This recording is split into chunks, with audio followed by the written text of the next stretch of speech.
Welcome into Rounding the Bases. Round the bases. Everybody knows Joel Goldberg. It's around the bases. Everybody knows Joel Goldberg.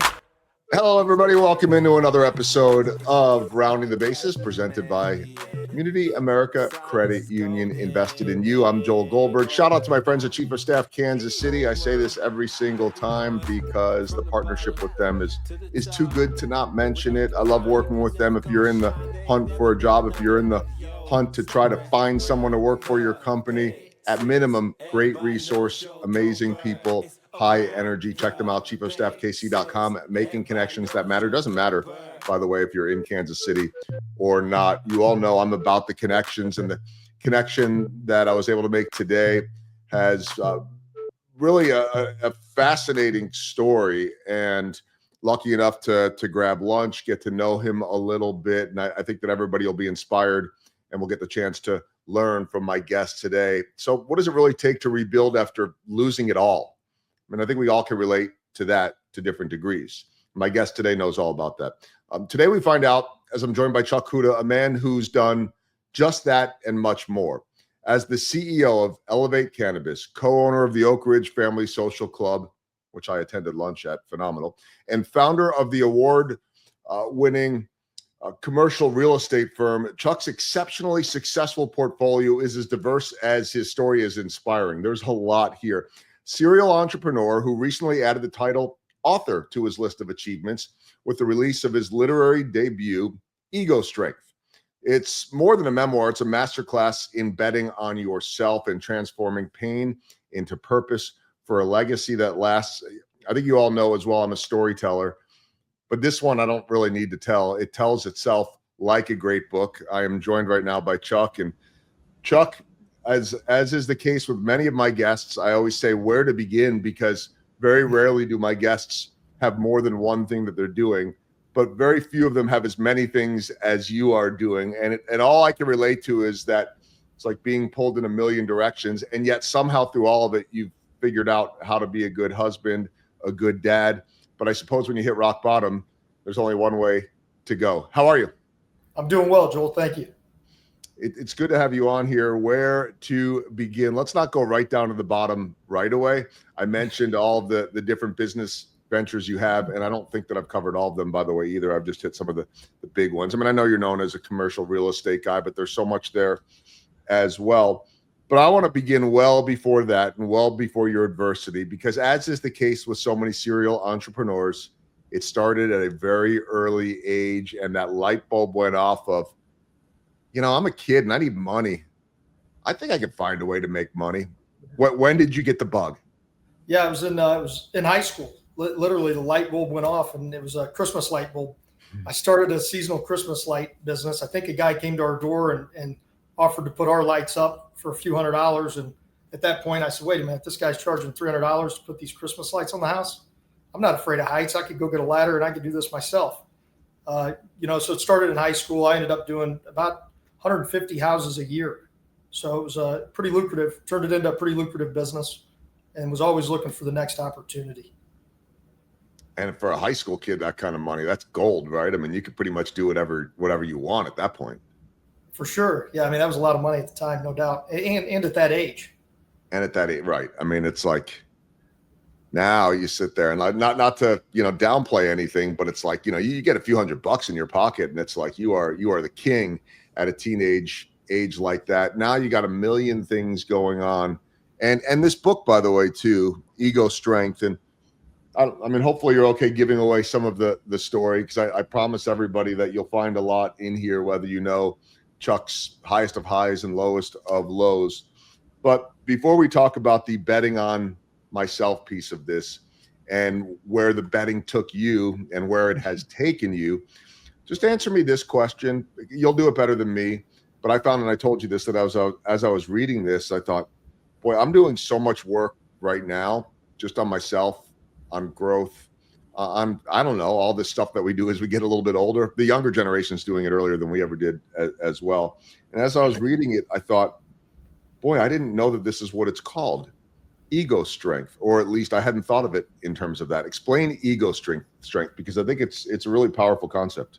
Yeah. So ego strength is taking the proverbial look at yourself in the mirror and changing the things that aren't so pretty, the things that you need to change to become the best version of yourself. So you thought you had the best version of yourself, or maybe you didn't think it. Maybe you knew you did not, but you were living life and you were living pretty well. Out of curiosity, you see some of those movies, Rounders and movies like that, where for me, like I never had the brain for it. I was always like, well, I'm never going to get in trouble for card counting or this or that because I'm not good enough to do that. But I sense you always had that brain, or maybe it was the challenge. I don't know what it was. What was it for you? Because you were one of those kids that I'm not placing you in an Ocean's 11 movie or any of those, but it seemed like you could at least hang with some of that crowd. I don't know if I'm seeing this right or if I'm turning your book into a movie. But when did you start to figure all this out? I always had the competitive nature, and I always had the analytical mind and the math mind. So I mean, at a young age, I was in the gifted program. I always excelled in math without much of an effort. So with the competitive nature, the sports background, playing baseball, basketball, football, played collegiately, baseball through junior college, but having the competitive edge, the love of sports, and then the analytical mind, I just thought to myself, hey, I could create an advantage here, similar to like the MIT card counting guys or the guys that you hear on the radio, the Swami, and all those guys. Chris Berman was doing the Swami back in the day. I felt like I could give myself an advantage to pick games or pick winners. So you knew you had that, but that never ends. I don't want to say it never ends well. Maybe it does. I don't know. I'm not sure if it ever totally ends well. I would say that it turned into a restart, a rebirth for you, if you will. But how crazy did this get? Because the one thing I know, when you start talking about gambling and you start talking about seeing things that others see, is very rare that you are standing pat, so to speak. There's always the chance for more, right? Which is also the entrepreneurship mind, but that growth mindset. So where did this thing go? Yeah, it got pretty out of hand. I mean, the Christmas light money ultimately went to pay some gambling debt. I didn't end up graduating college because I was going to the casinos. I was playing party poker at night. So I fell 3 hours short of graduating college. And ultimately, it landed me a subpoena to testify in a grand jury investigation, which ended at the low point, me sitting in Leavenworth CCA. I mean, a kid growing up from a good family, hardworking family, learning all the right things. And I see that in you now too. I mean, you're a great dad, a great family man, but there's this gap in the middle, which was, I think, that pull from this talent and ability that you had that lands you behind bars in Leavenworth. How did that all go down? And I know ultimately you took the fall and didn't want to rat people out, and you paid the price for it. How did that all go down? And I'm just like, this might be a really ignorant question, but for a guy that probably never expected to spend time in prison, I assume that it's one thing that if you've lived that life, I'm not saying you like it, but you're accustomed to it. Now suddenly you're behind bars with the worst of the worst. And as I was reading that, and and I saw you on local news as well, but as I was reading that, I'm trying to put myself in your shoes as someone that I feel like, even if I didn't have the gambling acumen maybe that you did, I feel like we both grew up in loving households, and this is right and this is wrong, and I've never been on that side of it, but I've always thought, I don't think I'd survive a minute, and what must this be like? I've watched too many shows, I guess, but take me through it, because this is real life at that point for you. Yeah, for sure. And I don't know if it was gambling acumen or gambling addiction, but obviously I've got a compulsive personality. I got sucked in pretty deep, and back when that happened, 2000 in the 2009, 2008, online gambling was illegal, and there were some friends of mine who had thought they had a workaround. ultimately the FBI launched an investigation into a case for online gambling, for which they were a part of. And then, yeah, I refused to testify in that grand jury investigation that I knew where the end was going. They granted me immunity. They wanted me to write on my friends. I said, no, I'm not going to do that.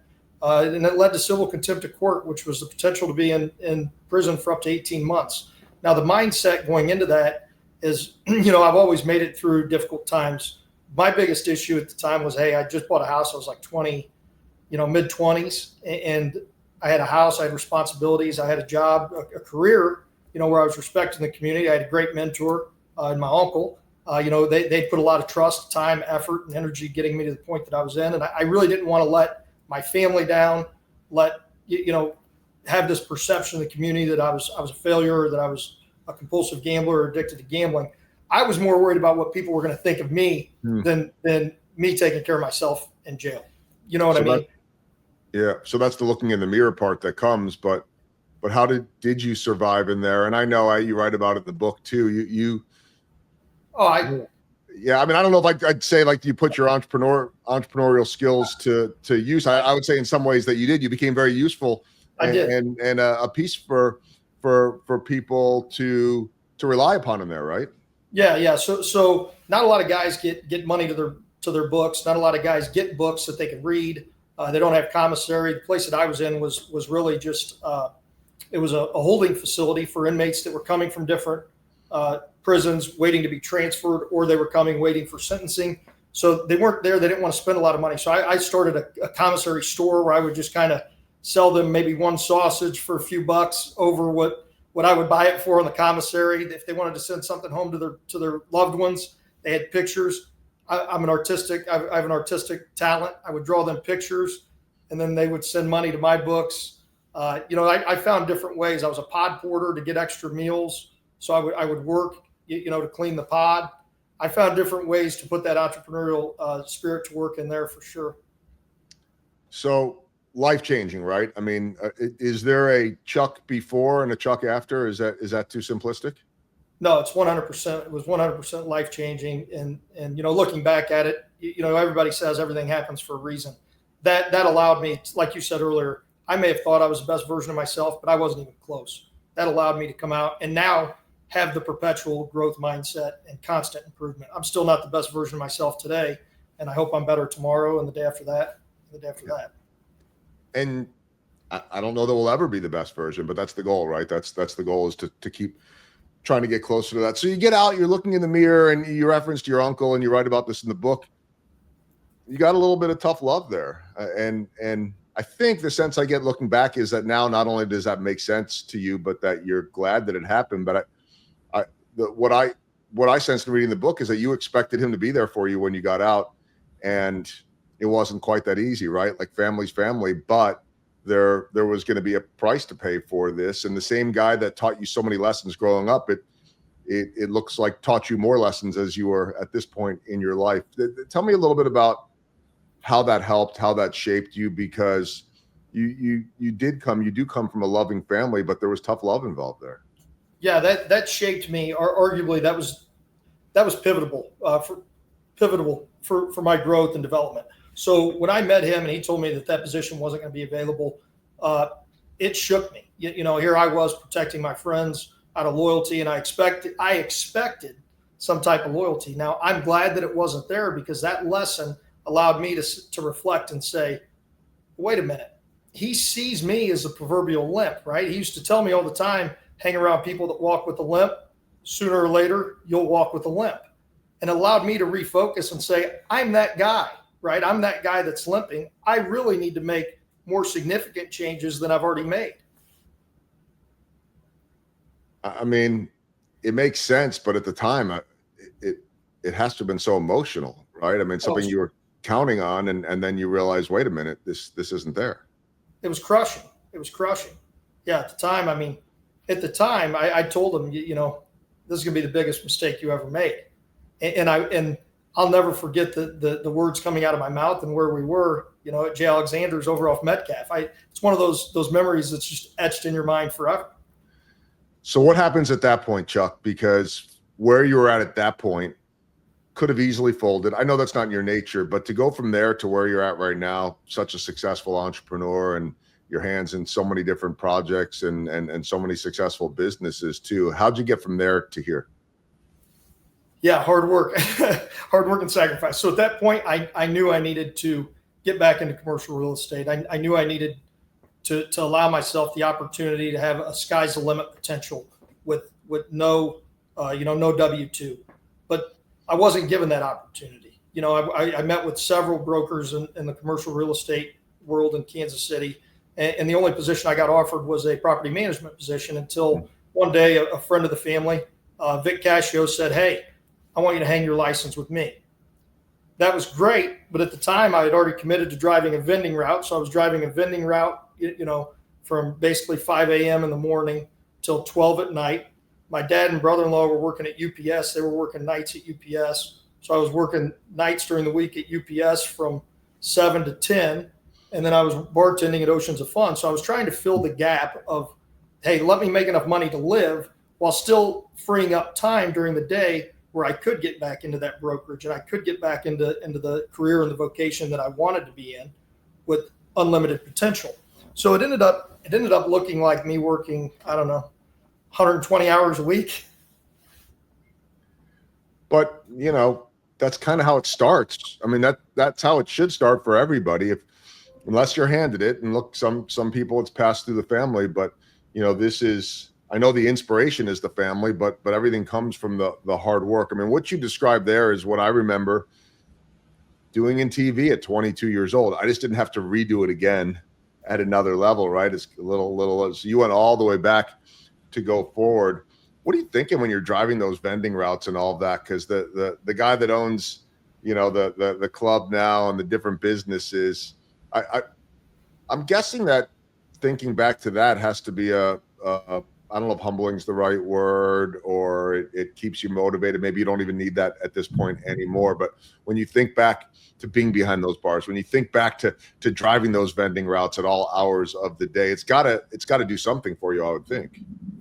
Yeah. I mean, it was really just it was very humbling. It was the price for me. It was just the price I paid. You know what I mean? And I knew it was a means to an end, and I was going to get to where I wanted to be. So I knew it was a temporary solution. And I can't thank them enough for giving me the opportunity to even be able to drive the vending route. Well, and as is the case with so many entrepreneurs, and certainly with you, one step leads to the next, and the dots start to connect, and suddenly you end up with what you have right now. Not suddenly. I mean, it takes, I know, a long time. But is that your mind? Is that saying, okay, if I do this, then this will lead to that? Because there were steps along the way, and maybe we'll talk about them in the swing and miss or the home runs. There were steps along the way where things didn't pan out the way you did, and you'd have to eat some money and make it work. But in the end, it all did end up working. How does your mind think? For sure. And even when I was driving the vending route, I would get to a stop and I would see that there was still a row of, call it Cheez-Its, from the week before. Well, that means no one bought them. Well, let me try something else. So I was still trying to upsell the vending machine, even though I didn't know who my consumer was really. I was trying to figure that out. So, I mean, I was always trying to think of ways to improve that business and prove to myself that no job's too small to make a greater impact on the larger company. Well, and it's right here too. I mean, betting on myself, a true story of risk, resilience, and results. I think everything that you're doing involves risk. It might be better risk than what you had before you went to the lowest of lows, but there is risk in everything. There's resilience in everything you're doing, and the results are obviously coming. How ongoing is this? You talked about looking for the better version of yourself, a little better each day, and I mentioned that I don't think that ever ends. I'm guessing that this mindset never ends as well, in terms of looking for the next thing or connecting those dots, right? I mean, you are not a guy that's ever going to sit still, are you? No grass is going to grow under my feet. It's perpetual. It's daily. I'm always looking at better ways to improve, spiritually, personally, professionally, any way that I could get better or find the next deal and help others grow. Now I'm looking at it more as how could I grow and develop others? How could I be a better leader? Really mold the next generation, especially now that my kids are getting older. That's really become a focus of mine. 3 boys and 1 girl. So I know you're busy with that. I want to talk about towards the end of the podcast, some of the lessons learned that you've been able to instill coaching baseball now too, because I think there's a lot of great stuff for parents in there and kids and stuff. I think really I wish there would be more of going on, and you understand that. But let's talk about a few of your businesses. And is there one? I don't know how to ask this. It's almost like asking a parent if they have a favorite child. Well, you can't possibly have a favorite child. You would never say such a thing or feel such a thing, right? But all these businesses I know matter to you, and there's a lot of pride in them. Like where does it start for you, or is it equal across the board? Yeah, no, I would say at this point in my life, this point in my career, the one that's most important to me is Oak Ridge Family Social Club. There was a project that we started, in 2020 during the COVID pandemic. We wanted to get kids out of the house, off devices. We wanted to have a place for all families to go that was affordable, had quality food. They didn't have to feel like bringing 3-4 young kids into a restaurant. They were inconveniencing anyone else, because it is a family social club.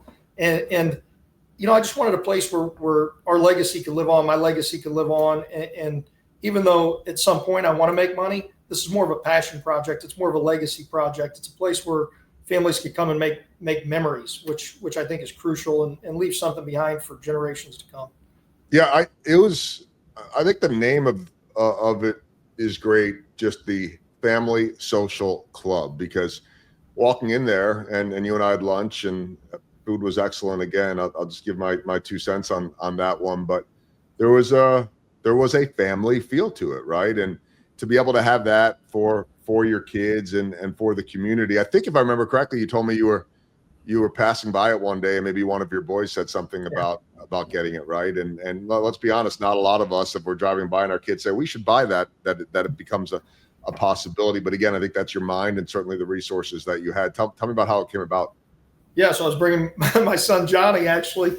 I was bringing him to school, to preschool, and he said, "Hey, Daddy, there's a real estate sign on the miniature golf course," because we'd just gone there recently, and I said, "Yeah, there is, Johnny." He goes, "You should buy it." You know what, Johnny, maybe I will. And I started thinking about what I could do with it. And at that point, my wife had just had our 4th child, and we would go into the club that we were members at, and they would look at us like we had 3 heads. Like, you're bringing kids in here that are 4 kids that are under the age of 7. It doesn't make any sense, So I wanted to be accommodating. I wanted to provide, like I said, something for everyone, and high level amenities, good culinary experience. Chef Tommy Cascone's knocked the socks off of it here, better than I could have ever imagined. I mean, having the Cascone family name doesn't hurt, does it? No, it doesn't. And then my son Johnny. So if anybody picks up a copy of the book, he's always the one that's trying to lend a hand. So when I was trying to come up with cover ideas, my son Johnny thought it was Eggo strength, so he drew me an Eggo waffle flexing with me. I was sitting in a Flash T-shirt. He drew me and everything in the picture, and he goes, "Hey, Daddy, I just want to let you know I drew your cover for you," and that is in the back of the book. Do you? I saw that. Do you? How much of each of your kids? How much of yourself do you see in each of your kids? Oh, there's a lot in Chucky specifically. There's a lot of me in him. He's very analytical. He's always calculated. He's OCD. I'm not OCD, but I mean he's very regimented. He's got to do certain things certain ways, and if they don't go his way, he gets mad. You saw that out at the stadium. He got mad that day. He was having I don't know that he's listening to podcasts, but I still want to be respectful. How old's Johnny now? That was Chucky. Chucky. Oh, that was Chucky. Sorry. Yep. Yeah. How old's Chucky? 7. He was having a 7-year-old moment, Yeah. and he got that in his head. But you know what? We still got him on our set because it was raining really hard outside, and it was going to be the best place to go. But his 2 older brothers, they were, they seemed fascinated by being up there and watching the show. It was cool to be able to see you guys up there and hanging out a little bit. Tell me about the other businesses. First off, let's start with commercial real estate, because that's your background, right? And I don't know a lot about that world. I mean, I know enough people in that world for sure, in what I do, but seems to me like there there are endless opportunities, whether that be from a financial standpoint or just a helping community building. You talked about legacy before, about changing communities, changing areas. Tell me about that passion and the commercial real estate. Yeah. So commercial real estate, I mean, obviously, it started out for me as just being a transactional broker, just making money. But then once I started to really elevate the transactions, I was $20-30 million and I had some money set aside.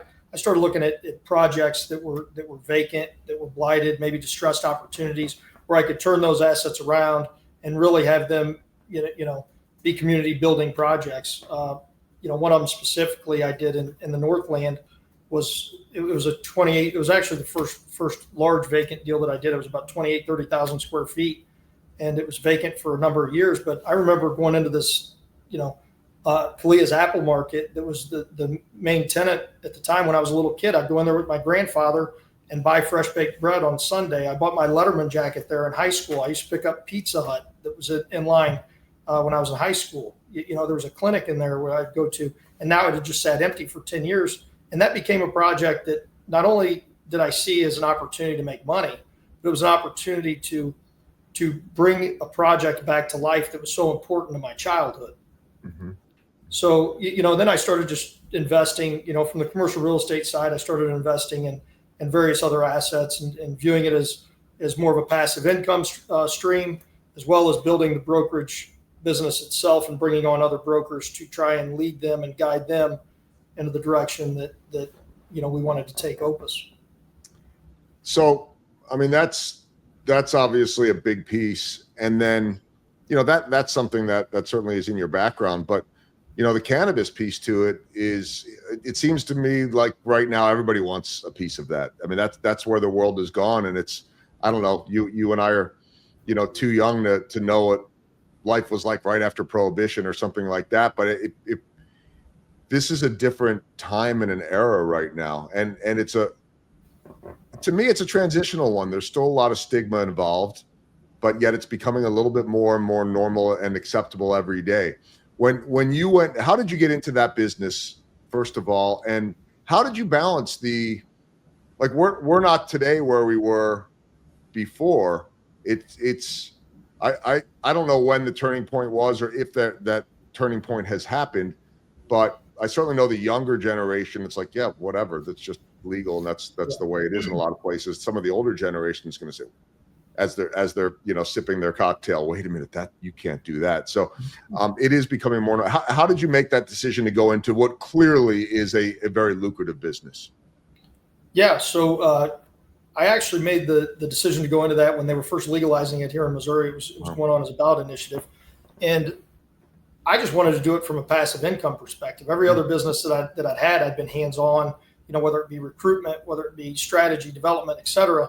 And I knew nothing about cannabis at the time. So I said, well, this seems like a great opportunity to get into the green rush, as they called it back then, with and get some mailbox money. And then the guys that we invested with out of Colorado actually used that term. They said, this is going to be mailbox money for you. All we need is you to help us build out the retail stores, build out the cultivation and the manufacturing, and then sit back and go to the mailbox and get your check. So I was really, enamored by the ability to just walk to the mailbox and get some money back. And it didn't happen. So instead, what I got was capital calls. And I said, I guess we're going to have to do this ourselves. We're either going to have to buy them out or they're going to buy us out.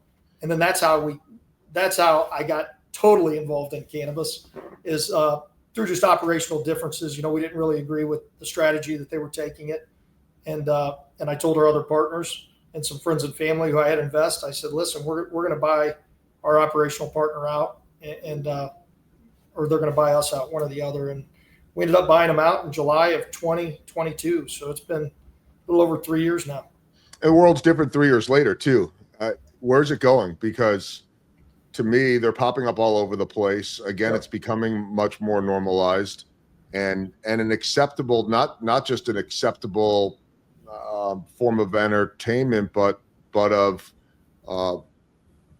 medical standpoint too, for a lot of people that are getting a lot of relief. Where's this going? It is becoming more destigmatized, and you've got the medicinal and the recreational benefit, to your point. Now, the direction that it's heading, no one knows. There's been so many false starts, with the rescheduling. I mean, it is scheduled the same as methamphetamine, so until there starts to be some regulatory relief, so to speak, safe banking, some level of banking relief to allow venture capital and private equity to come into the space, it's still tough to forecast exactly what direction we're heading, and that's why just having the ability to be nimble and pivot in that industry it's imperative. Yeah. How different is that than all of your other industries in terms of that lack of clarity? It's very difficult. It's very difficult to put together a 3-year projection, a 5-year projection. We did that, the first year, that we took over control. And then I soon realized, wait a minute, we need to go 3, 6, 9, 12 months, and then we do quarterly realignments. So and we have weekly strategy meetings and whiteboard sessions. In a lot of the companies that we have monthly meetings, or we have quarterly meetings. We don't have annual realignments. We don't have quarterly realignments, but just the uncertainty and the lack of clarity, it creates an interesting dynamic, for the corporation, for all the employees as well. Yeah. Do you like that though? Not the lack of clarity, but the challenge? I do. I love it. Yeah, I figured as much. I figured as much. It keeps you going a little bit. I'm an action junkie, so being able to go, being able to go into the office every day and try something different, or try, encourage our team to try different strategies and different methods. I mean, that's fun. Yeah, I asked you this question at lunch, but I want to ask it for all of my audience, because with all of those businesses, there's a lot of people now that are working for you. And the question I asked you is how do you keep them all on the same page in terms of culture, right? You've got different businesses, but you've got your values that are important to you no matter what across the board. How do you keep everybody on the same page? Yeah, I mean, culturally, we try to build all of our businesses, in alignment with our values, so it's very important that we hire based on those values, and we hire in alignment with those values, so that we could create a culture, going into, growth and strategy and development, that we know everybody's going to be on board, rowing in the same direction. It's a lot of people, a lot of moving parts, a lot of different direction, but again, the way that you're wired, and I know that you enjoy all of that. I want to get to my baseball themed questions, and then we'll talk a little baseball at the end as well, because you are, I know, at heart, among many things, a baseball guy. Professionally speaking, what's the biggest home run that you've hit? So the biggest home run that I hit, I'm going to go with my first home run in my mind. So it was the first broker that I brought on to OPES Commercial Real Estate. It was the first time I'd actually been a mentor to someone and actually trained someone. It was a good friend of mine who I mentioned in the book was going through his own difficult situations, and I honestly wasn't ready to bring him on, but I did so, and I took him out of that dark place that he was in, mentored him into him leading the commercial real estate company now in my absence, and it's something that I 100% don't have to think about on a daily basis, because I know that he's taking care of our customers. He's taking care of the OPES name. He's taking care of the, servicing the business that we have, and just seeing him develop and grow into a leader himself because of me. That was by far the biggest home run that I've hit. Gratifying, right? Just to be able to see that. Yeah, 100%. In ways that money won't show you. Not that he isn't a big piece of that business doing well, right? But that cuts so much deeper than that, to be able to see something like that. I was just saying, and here's the best part about it is he's a lifelong friend of mine, and now he's engaged, or he's married to my wife's cousin. So he's now part of the family. Our kids are going to be third cousins. Well, now he can't screw it up. Just make sure he knows that one, right? It's all in the family. Cool stuff. Biggest swing and miss you've taken when you are a risk taker. I mean, it's right there in the book, A True Story of Risk, Resilience, and Results. There are going to be a lot of swings and misses. I say it all the time. I'll say it to some audiences, that the beauty of baseball is that it teaches you how to manage failure. And no, none of your businesses should be successful 30% of the time like a great baseball hitter. But as you remember from your playing days, you have to manage failure. Eric Hosmer said to me recently that there are plenty of talented guys he played with in the minors that never made it. And so talent alone isn't going to be it. It's more than that. Swing and miss. How about a swing and a miss? And what did you learn from it? Yeah, I'm going to give you one from 2013, 2014. It was we started an online. Coincidentally, I go to jail for refusing to testify on online gambling. We started a daily sports fantasy website about the same time as DraftKings and FanDuel are coming out. Ours is Stat Kings, locally owned, locally operated. We had our first round of Series A funding committed. I was part of it. A couple other guys. It was about $1 million total, and we knew that we needed to land the Series B round to even have a chance. Well, we were out at the playoff games in 14 trying to acquire customers to go to our platform, to use the daily fantasy website. We're passing out cards, towels. We're doing promos every night during the postseason. That really actually helped us, 2014. But we never landed that Series B round, and we ultimately had to eat that crow and chalk it up as a loss. And that was probably the biggest swing and miss that we'd had, because we only got one swing at it. We never got it was a one pitch at bat. That's a good one. I didn't it's I think back to those early. I remember a couple of buddies of mine, and I thought that we could start like a stats service for fantasy football before all the big names got into it. And that would have been such a waste of time, because it was like within a year that ESPN, CBS, and all that. I'm just going back to my early years of running a league, where on a Tuesday morning, I had spent all night, Sunday night, and then the Monday night game calculating all the stats to be able to send out an email to let everybody know who won. And one of my co-commissioners saying, maybe we should start our own stats service. And within a year, it was like, okay, forget about that. So that is a whole nother world. Let's talk small ball. What are the little things that add up to big results for you?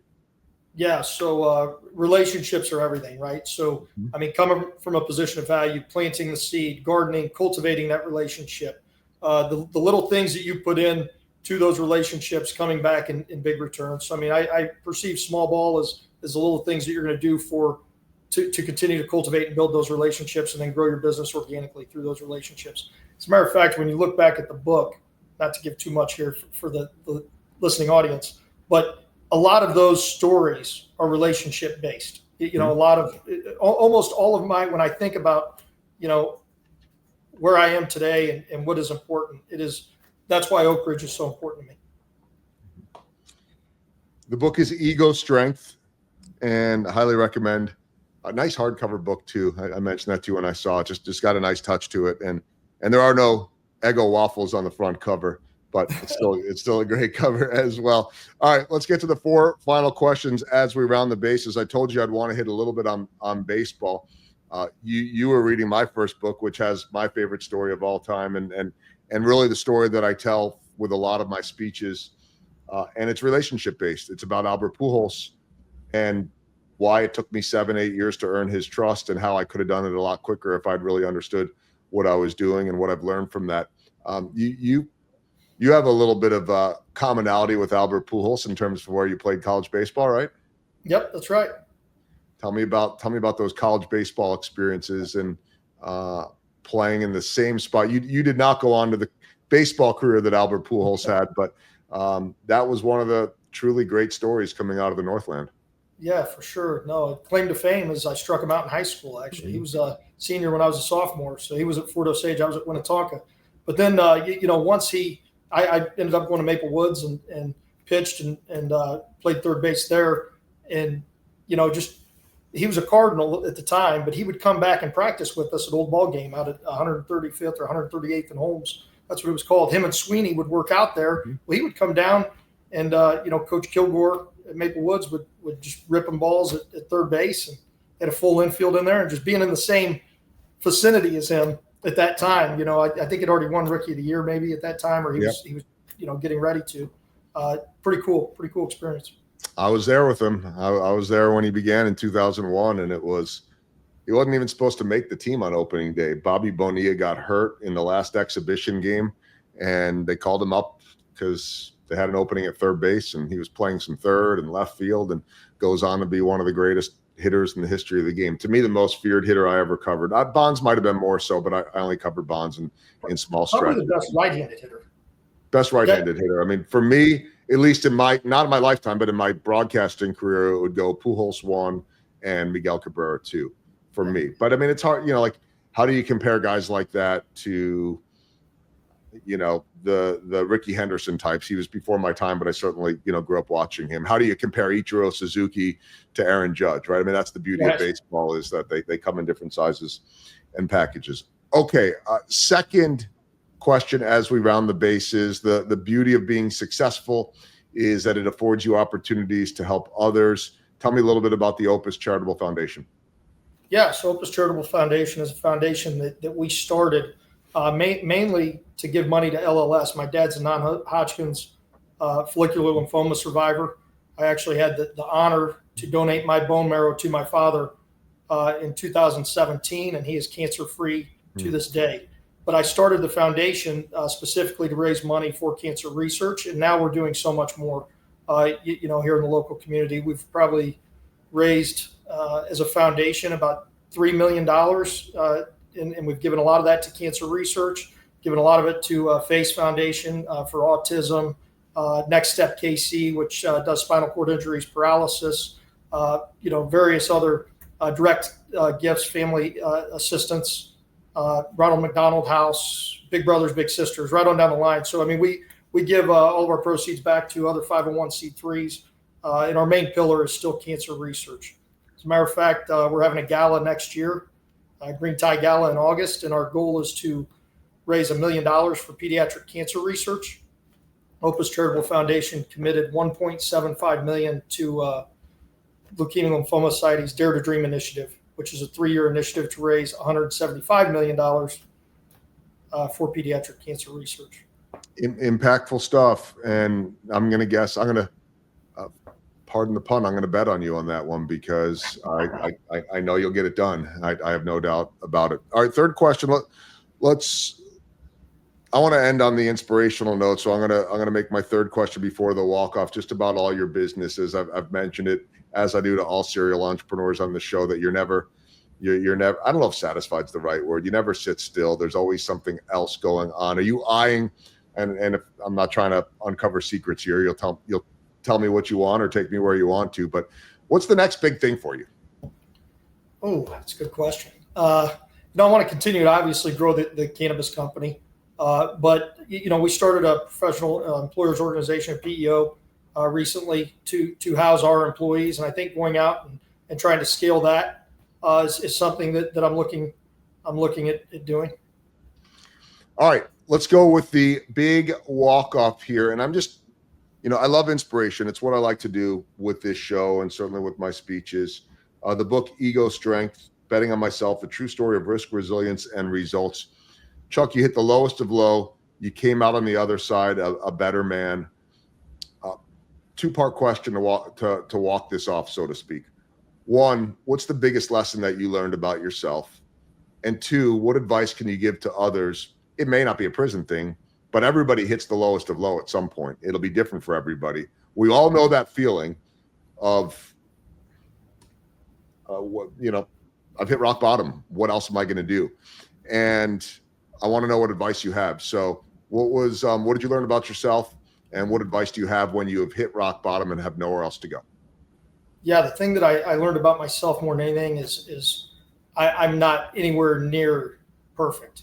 There's still a lot that I have to learn in about who I am as well. Not just it's tough because having the self-reflection, the two things that I do every day, I think I told you this, affirmations in the morning, but then self-reflection in the evening. So you're pumping yourself up in the morning. You're talking about how great you are. You're going to do these things. I'm going to conquer the world. And then when you get home, you're going, well, you could have done this differently. You could have done this differently. You could have done this differently. So having the humility to know what you know and know what you don't know, probably the biggest lesson for me. And for someone that's hit rock bottom, to me, I'm an optimist. So Not that when I'm in a bad moment that I'm as optimistic and cheery as I am right now, but I do always believe there's something better out there. So, you found that inner strength in the worst of places. What advice do you have? Don't give up. I mean, every setback can have a comeback, right? And one of the things I say all the time is, you have to have a breakdown before the breakthrough. Everybody's going to experience life as adversity. Just don't give up. Don't quit. Couldn't be more true and strong words. The book is Ego Strength, Betting on Myself, a true story of risk, resilience, and results. It's real. It's relationships. It's more than a memoir. It's really beautifully written. Check it out. You can find it on Amazon. Highly encourage it. Chuck, thanks so much for I could have asked questions about like favorite drink to serve at Oceans of Fun or Worlds of Fun, whichever one. I think it was Oceans of Fun, right? Yeah. Was there a favorite drink?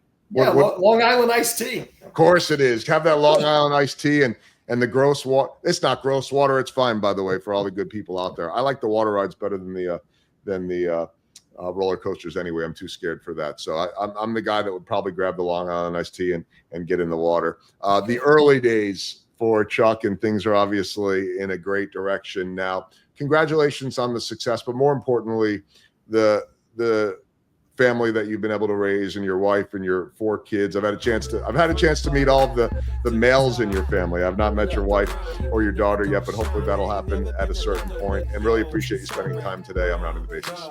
No, I appreciate it. Thanks for having me. Everybody knows Joel Goldberg. It's around the bases. Everybody knows Joel Goldberg.